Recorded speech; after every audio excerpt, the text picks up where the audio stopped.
Hello YouTube, I'm Ephraim225 and I welcome you to yet another playthrough of one of my own works. This is a fan game. It is probably the weirdest fan game I've ever created and probably the weirdest idea for a fan game ever, but I'm sure someone will top me on that. This is Super Dunk and Shoot. It is a Wario Land fan game based on two boss battles from Wario Lands 2 and 3 that takes the characters from those fights and turns them into playable characters, which I'm certain is very uncommon nowadays, taking a single boss battle and turning them into a playable character and then making an entire game around them. So, this game is based on the boss battles with two bunnies named Dunk and Shoot from Wario Lands 2 and 3.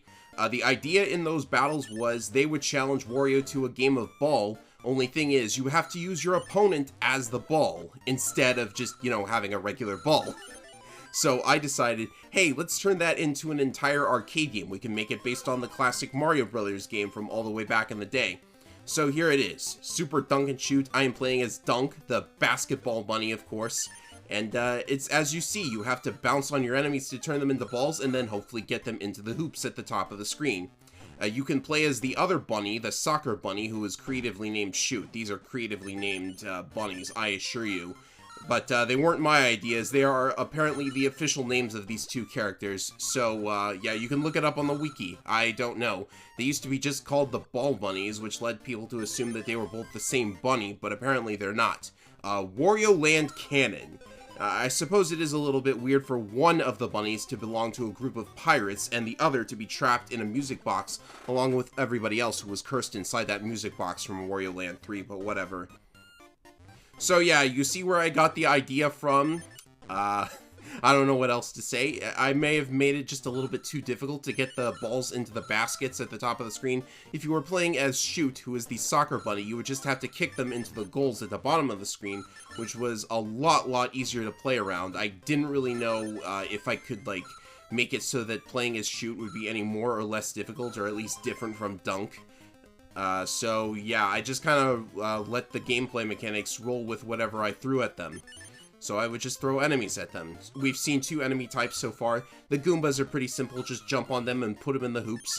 And then the Koopas, which will actually hide in their shells, you cannot touch them while they are in their shells. And the reason they are flashing pink is because they will flash pink right before they hide in their shells. That is a change I made at the last minute, and I'll talk more about that in a little bit, but we have a boss battle. Yes, I managed to put boss battles into this game as well. And I decided, hey, we've got a game with two bunnies, we may as well make all of the bosses bunnies as well. So we've got the Arcade Rabbit. This is that weird rabbit from that weird crane game thing that they had on the 3DS, and I just lost a life. That's completely terrible. I am doing poorly at this. I may have made the Arcade Bunny a much more difficult boss than he should have been, considering that he's the first boss out of 4. But yeah, the Arcade Bunny, who is riding around in the crane that Dr. Kazak used in Mega Man 4. I am just throwing a bunch of sprites and ideas together to form a really weird boss battle, I'm sure. But of course, he shoots out Goomba balls. You have to hit them and then throw them into him. Yeah, and I've already lost another life. It's kind of embarrassing to lose 2 lives to this guy, but whatever. Boss battles are a little bit more difficult. They were kind of designed with Dunk in mind, so if you were playing as Shoot, it would be a lot harder because he can only kick the ball horizontally. So you would have to actually get up there and kick him with it, which I think it ultimately ended up being the trade-off I was going for. Dunk handles the bosses easier, but Shoot has an easier time with the actual stages. So yes, we are now in the city stage, which is based on Pokemon. You've got the Pokemon pinball music, of course. It's not just Wario Land music. I decided to use all kinds of Game Boy music because I really like Game Boy music. There are a bunch of Game Boy games with really good songs.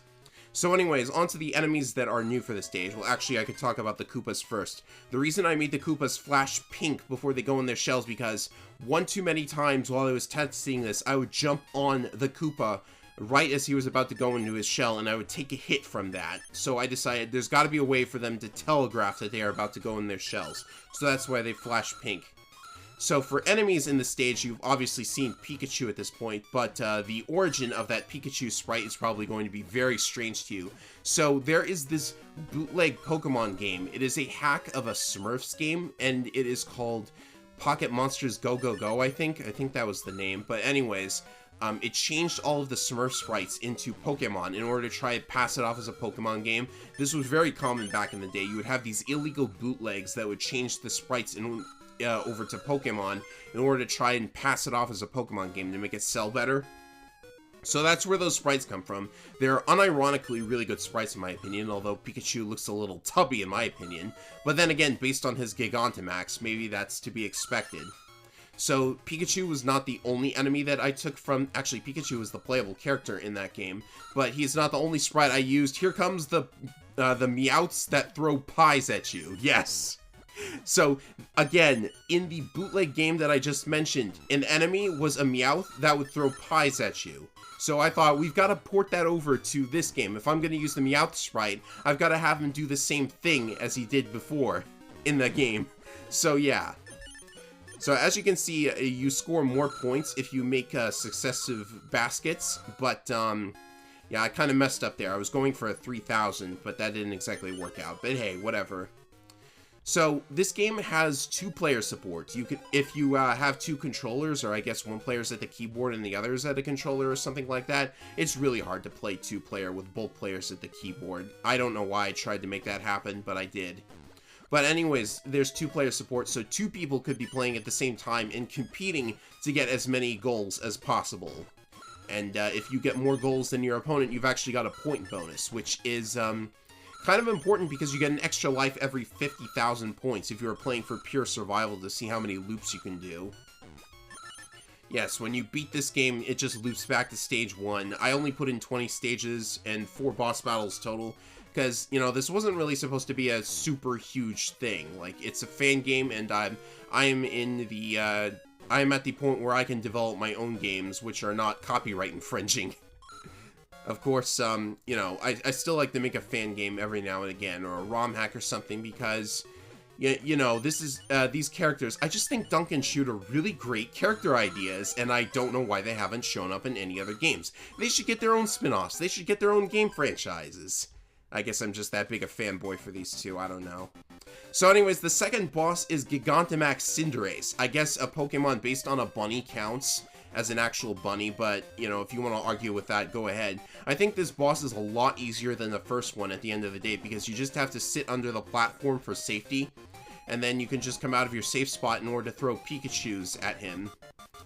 Yeah, show him who the real dominating force in the Pokemon franchise is. I really like Cinderace also as a Pokemon, by the way, which is why I decided to put him in this game. I think Gigantamax Cinderace is a really cool idea.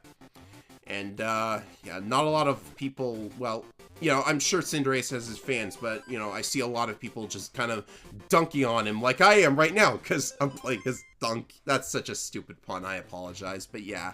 That boss was a lot easier than the first. Probably should have had him go first and then have the second stage be the sports arena and everything. Just have the city stage first. Anyways, moving on to the third stage. This isn't really based on any particular game like the previous two were, because the first one was just a sports stadium with Wario Land music, and the second one was a city with Pokemon music, and that is the stupidest way to lose a life. Never do that. But this stage, I kind of just took a background from another game that I made and kind of like altered it so that it would work for this. And then I added in music from Donkey Kong Land. I think Donkey Kong Land has a really, really excellent OST for something that's on the Game Boy. Like, it might actually be better than the Donkey Kong Country OST, which is weird because the Donkey Kong Land is really just this adaptation of Country for the Game Boy, but yeah. So, I was gonna mention something else. What was it? I completely forgot now. Maybe it was that there was going to be a new enemy type on the next stage. Oh yeah, I remember now. It's that the baskets are actually higher on the screen now, which doesn't really change much. It just changes the height at which you have to throw after doing a jump. So yeah, I'm sure there's like a sweet spot that you could stand in and have a guaranteed basket every time. But I don't know for sure. I may have thoroughly tested the game a little too much. Like, you know, it's a given that when you develop a game like this, it's going to be harder for the players than it is for the developer, because the developer gets good at it through testing and feels the need to make it harder and harder. But yeah, I'm rambling at this point. I believe this stage I believe the stage we were playing just now introduced the new enemy type, but whether it was 12 or 13 that introduced it, I added Butterfreeze to the game, because that is another sprite from that bootleg Pokemon game.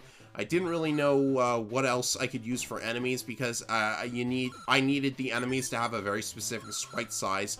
That's why the Goombas and Koopa Troopas come from the Giant Land stage from Mario 3. Like, they're the bigger Koopas, even though functionally there's not much difference. Yes, I added the Hammer Brothers to this game as well, and they're supposed to throw their hammers, but they don't really get a lot of chance to do it playtesting this again. So, yeah, it's almost pointless for them to throw their hammers, because by the time they actually throw them, they're off-screen anyways, so the hammer will go off-screen and vanish completely. Oh well. I mean, I think that would have made it much, much harder, because at this point you've got to be wary of letting too many enemies onto the screen at once. But you can't, like, attack them too quickly, because then there's a chance one of them will fall on top of you. Alright, so one more stage before the next boss. We've got Bouncing Butterfreeze. Obviously supposed to be based on that flying bee enemy from the original Mario Brothers, but they tend to stay at the top of the screen because when they bounce, they actually end up bouncing up onto the platform. You can see that. By the way, I haven't mentioned it yet, but you can actually fall down through the platforms by holding the down key. So yeah, that's something you can do if you want to get to the bottom of the screen quicker. I figured that was necessary if you were playing a shoot and you wanted to get down to your goals quicker. Because you can jump through the platforms with Dunk in order to get up to the baskets quicker, so there's got to be a way for him to get down quicker too. Anyways, just a couple more enemies left. I don't think I get to 300,000 before getting another stage cleared. Yeah, and losing that life was also semi-embarrassing. Anyways, I almost got enough for another extra life, but I'm not going to need it. Stage 15. The boss of this stage is, guess who? I mean, who else could it be besides Peppy Hair and the worst drawn R-Wing ever, right? I had to draw that myself, and I'm really not the best sprite artist. Like, the R-Wing sprite was done by me. The, some of the sprites for Dunk and Shoot were by me as well, because, obviously, they only have, in their original games, they only have jumping sprites and attacking sprites. They don't have walking frames. So I had to give them walking frames, and, they're not perfect. But yeah, after you get Peppy Hair down to past health, he starts doing barrel rolls, because what else is he going to do, am I right? He cannot be hit while he's doing a barrel roll, so now there's a question of timing. Maybe I should have made him shoot out more bullets too, because just standing under him and throwing the ball seems like it would be really easy to do. Yeah. Now this sprite just looks a little bit weird to me. Anyways, that's the end of that, and even though clearing the stage gives you all of your health back, I got hit at the end there by a stray bullet, which means I'm going into this stage with only 2 hits instead of 3, but yeah. More Donkey Kong Land music. I happen to really like this snowfield theme from Donkey Kong Land. It was the second stage, which back then it was really cool to hear that, but I almost never got past that stage. And you had to collect all the letters in order to save the game too. Donkey Kong Land was a weird game, but it had some really cool music. So yeah, I don't think there are any new enemies past this point. It's going to be all just getting every enemy into the hoops, and I finally got a 3000. Now, when the stage ends, you can see that there's a little bit of time before the stage ends and moving to the next stage. That is done just so that there's a possibility that the coins will fall into you even though you can't move when the stage has been cleared. Maybe I should have let the player move still in order to... Actually, that would have solved a lot of problems because I had to fix a soft lock before I updated this. But anyways, yeah. The coins are not really... Like, you only get 4 of them every time you score a goal, so that's like 2,000 on top of the 1,000 that you get. Yeah, I would say there's not a lot of opportunities for scoring seriously high amounts of points quickly. Oh yeah, and I see that Meowth has decided to sit still.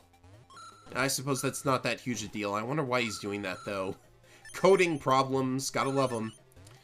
So yes, I got 6 lives. That's quite a lot. If you get good at this game, you can just build up lots and lots of lives. And it loops back to the start, so you can actually... play through again and again and again to get as high a score as possible I'm wondering if I should have done that, because then the high score would just be a matter of how long you're willing to sit here and play, because, you know, it doesn't really get any harder on the second loop, and there's no kill screen or anything to force you to stop. So yes, we are on stage 17, was it? There's not a lot to say about this ice stage. Maybe I should have, like, added ice physics, because the original Mario Brothers had an enemy that would freeze the parts of the stage and cause there to be a lot more ice physics. So maybe that would be an interesting venture if I decide to work on this game a little bit more outside of bug fixes anyways. Alright, so just a little bit more now. I think I'll have 400,000 before I enter the final stage. So yeah, that was an embarrassing loss. I'm going to have 6 lives before I enter the final stage, actually. I guess there's no shame in losing a life every now and again. By the way, that bonus that you get, it's 500 points per goal that you scored. So if there are 2 people, then the bonus is going to be split between them, but you also get an extra bonus on top of that if you have the most goals, as I mentioned. And if you have an equal number of goals, I think I made it so that if you have an equal number of goals between you and the second player, then you both get the super bonus. So, yeah, I guess I was being nice and letting people work together to get as far as they can. Because that was the thing you could do in the original Mario Brothers. You could compete or you could work together to get as far as possible. That's what I like about some of the old games back then. They just give you the toys to play with and then let you decide how you play with them. Like, there's this SNES port of Miss Pac-Man that has 2-player functionality, but you have to choose between competing and cooperating, because if you compete, then the power pellets actually worked on the other player. That would just render them completely useless and unable to do anything. So that was very weird. Also very weird that if you lost a life in SNES Miss Pac-Man, the game would just halt completely and send both players back to the start of the board, which could be a hindrance as well. But enough of all of that. I think we've finally cleared the 19th stage, and we can enter the final battle, which I think I made it way too easy, but I couldn't really figure out how to make this harder without making it really stupid. This guy is called Harold. He is from Donkey Kong Country Tropical Freeze, and that sprite is all my custom work. I had to make it from scratch because, of course, all I would have to work with is the Harold model, which, you know, you can't really port that into Game Maker, now can you? So he throws out the exploding watermelon bombs from Tropical Freeze, and you have to bounce on them and then toss them back at him. Otherwise, they'll explode and send bullets everywhere. I really should have made the bullets a little bit more random, because you can see that it's actually really easy to just bounce on the watermelon on the left and then let the other one safely explode while you throw the watermelon at the guy. I don't think this would even be that hard for a shoot. Also, the music is from the final battle from Donkey Kong Land 2. In case you were wondering, you probably recognized it. So that's the end of Super Dunk and Shoot. From here, it just loops back to the beginning of the game, and you can play it again and again and again. So that was my playthrough of my own fan game. I hope it was interesting to watch in case nobody had ever played it. And now that you have watched it, you're probably not going to play it, but thanks for checking the game out anyways. It's still going to be up on the Mario Fan Game Galaxy for the foreseeable future. Thanks, everybody, and I'll see you in my next video. This is from Game Boy Wars 3, by the way, the music.